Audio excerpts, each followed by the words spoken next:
Unidade de Patrulhamento Fronteira UPF Rússia operação consegue captura cidadão na Ineng, nebehakat ilegal Batambua, Indonésia, Rússia, município Babonaro.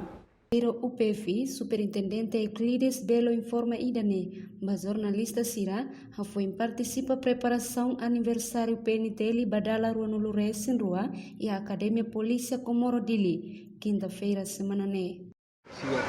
Kalau kontak para legal, anda começar mal para lá dia. Portanto, eles são unilaram e identifica cidadão na ini, de comete e dengar ilegal crossing.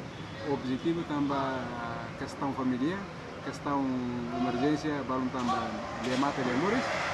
Liu, elo mata ne sempre kontak parte segurança e parte imigraçãonya, nação urbana, usi matain, negócio usi parte timbalasnya, kita komunika para buat medida ter procedimento legal ni maka lei imigraçãonya akere.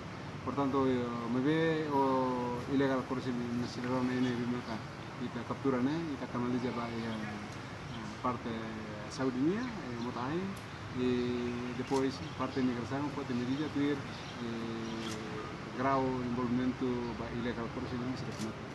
Malia area Maliarania, di Utun Bibi, Utun Maito Mutai. Jadi balun tambah questão família, questão cultura sudah komunikasi. Sudah usi balung Timor, tapi administrativamente sudah kartang KTP Indonesia ini, antara kita komunika, depois kita ada prosesu de porta fila.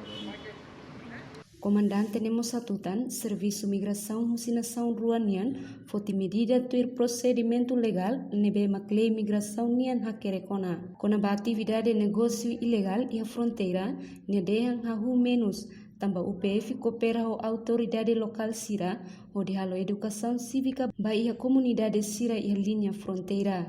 Reportagem Dirce da Cruz, Televisão Timor Post.